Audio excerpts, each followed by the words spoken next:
চিকেনের বিভিন্ন ধরনের রেসিপি আমরা বানিয়ে থাকি। চিকেন একবার এইভাবে বানিয়ে দেখুন, এর স্বাদ একদম মুখে লেগে থাকার মতো। এই নাম না জানা চিকেনের রেসিপিটা আজ আমি আপনাদের সাথে শেয়ার করতে চলেছি। কি নাম দিলে ভালো হয় সেটা আপনারাই নিচে কমেন্ট বক্সে লিখে জানান। আশা রাখছি আমার এই আজকের রেসিপিটা আপনাদের ভীষণই ভালো লাগবে, তাই অবশ্যই চ্যানেলটি সাবস্ক্রাইব করে এই বন্ধুর পাশে থাকবেন। আসুন দেখে নেওয়া যাক চিকেনের এই রেসিপি। চিকেনের এই রেসিপিটা বানাবার জন্য প্রথমে একটা মশলার পেস্ট আমাদের বানিয়ে নিতে হবে। তার জন্য একটা মিক্সিং গ্রাইন্ডারের মধ্যে আমি বেশ কিছুটা পরিমাণ ধনে পাতা দিয়ে দিলাম। এবার 5টা গোটা কাঁচা লঙ্কা দিয়ে দিচ্ছি।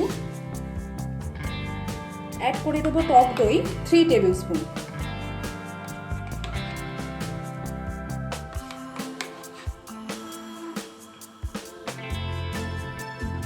দিয়ে দিচ্ছি বেরেস্তা। এখানে আমি 3টে মিডিয়াম সাইজের পেঁয়াজের বেরেস্তা করে নিয়েছি, এটাকে অ্যাড করে দিলাম।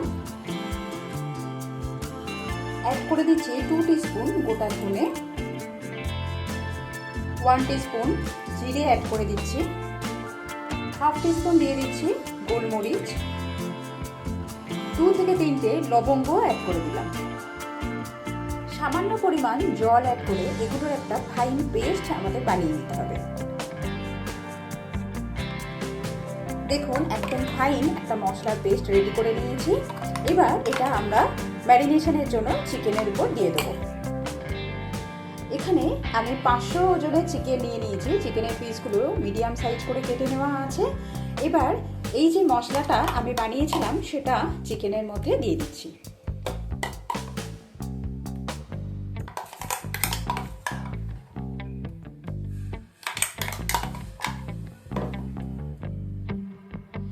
আদা রসুনের পেস্ট দিয়ে দিচ্ছি 1 টেবিল স্পুন।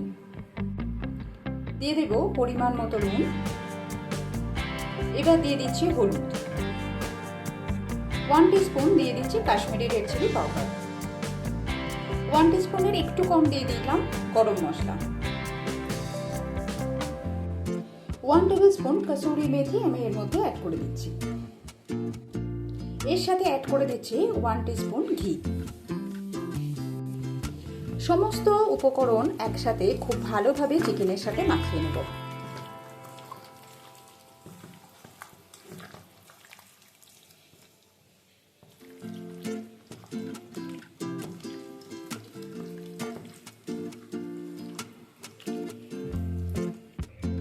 চিকেনটা খুব ভালোভাবে মশলার সাথে মাখানো হয়ে গেলে এইভাবে আমি ফ্রিজে এটাকে 2 ঘন্টার জন্য রেখে দেব। এবার মাংসটা রান্না করার জন্য আমি কড়ার মধ্যে সামান্য পরিমাণে সাদা তেল দিয়ে দিচ্ছি। প্রায় 2 টিস্পুনের মতো সাদা তেল আমি দিয়ে দিলাম। এবার গ্যাসের ফ্লেমটা মিডিয়ামে রেখে, তার আগে বলে দিই তেল কিন্তু খুব ভালোভাবে আমি গরম করে নিয়েছি। এবার গ্যাসের ফ্লেমটা মিডিয়ামে রেখে মাংসগুলো আমি এইভাবে তেলের মধ্যে দিয়ে দিচ্ছি। খুব কম তেল এই জন্যই ব্যবহার করলাম যাতে মাংসগুলো একটু পোড়া পোড়া হয়।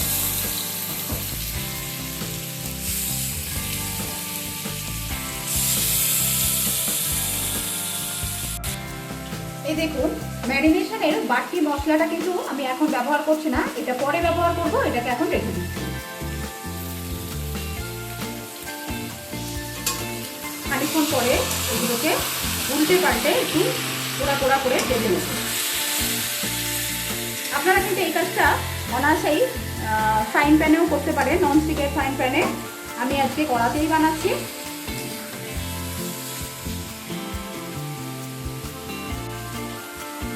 এটা করার সময় একটা জিনিস কিন্তু আমাদের খেয়াল রাখতে হবে, গ্যাসের ফ্লেমটা কিন্তু কম করলে হবে না, তাহলে মাংস থেকে জল ছেড়ে যাবে। মিডিয়াম টু হাইতে রেখেই এই প্রসেসটা আমাদেরকে করতে হবে।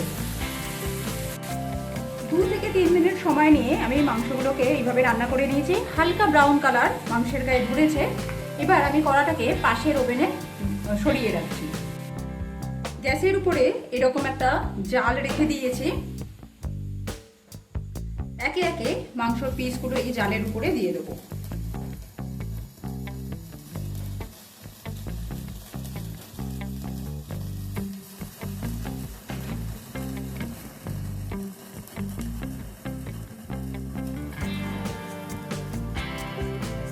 এইভাবে হালকা করে মাংসগুলোর গায়ে একটু পোড়া পোড়া ভাব এনে দেবো।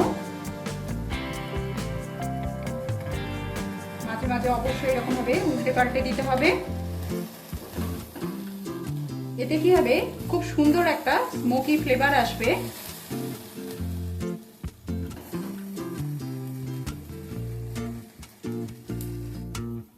দেখুন, মাংসটাকে ঠিক এইভাবে আমাদের রেডি করে নিতে হবে। হালকা উপরে পোড়া পোড়া একটা সুন্দর পোড়া পোড়া ভাব এসছে। বাকি চিকেনটাকেও আমি একইভাবে রেডি করে নেব।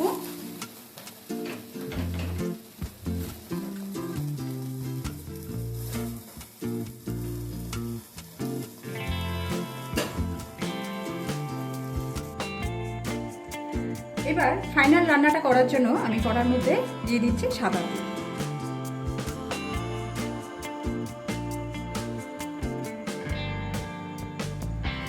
তেল গরম হয়ে গেলে এর মধ্যে আমি ম্যারিনেশনের বাকি মশলাটা অ্যাড করে দেব। বাটির গায়ে লেগে থাকা মশলা ধুয়ে সামান্য পরিমাণ জল অ্যাড করে দিচ্ছি। এই মশলাটাকে খুব ভালোভাবে কষিয়ে নেব।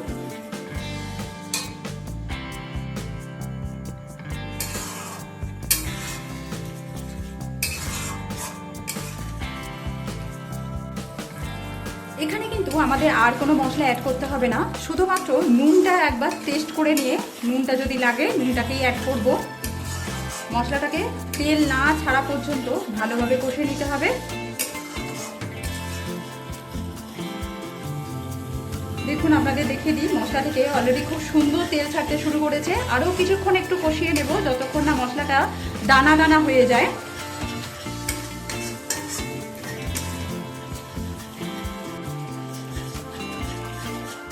মশলা কষানো হয়ে গেছে, আপনাদের দেখিয়ে দিই কি সুন্দরভাবে মশলা থেকে তেল বেরিয়ে এসছে। আর মশলাটা ঠিক এরকম দানা দানা হয়ে যাবে।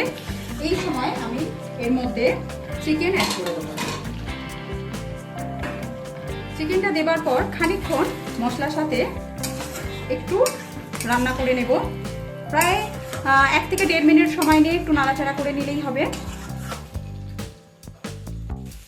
এবার আমি এর মধ্যে জল অ্যাড করে দিচ্ছি।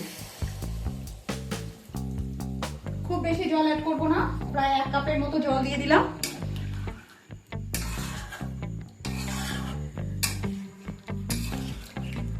ভালোভাবে সমস্ত কিছু মিশিয়ে নিয়েছি। মিশিয়ে নেবার পর এতে আমি সামান্য পরিমাণ নুন অ্যাড করে দিচ্ছি। ম্যারিনেশনের সময় পরিমাণ মতো নুন দেওয়া ছিল, বাকি নুনটা সামান্য পরিমাণ নুন লাগবে, সেটাই আমি এখানে অ্যাড করে দিলাম।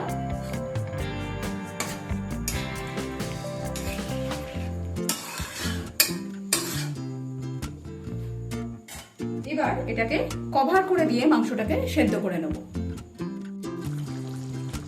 10 মিনিট ঢাকনা দিয়ে রান্না করার পর আমি এবার এর মধ্যে 1 কাপ দুধ অ্যাড করে দেব।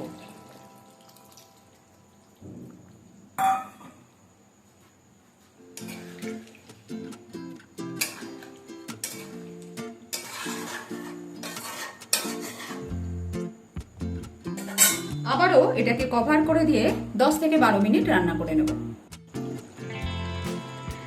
আপনাদের আর একটা কথা বলা হয়নি, দুধটা দেবার পর কিন্তু মাঝে মাঝে ঢাকনা খুলে একবার করে নেড়ে দিতে হবে, না হলে তলায় লেগে যাওয়ার সম্ভাবনা থাকে। আরও প্রায় 14 মিনিট সময় নিয়ে চিকেনটাকে রান্না করার পর চিকেন পুরোপুরি সেদ্ধ হয়ে গেছে আর আমার রান্নাও কমপ্লিট। গ্যাসের ফ্লেমটাকে আমি এবার অফ করে দিলাম। এটাকে 5 মিনিট স্ট্যান্ডিং টাইমে রাখার জন্য কভার করে দিলাম।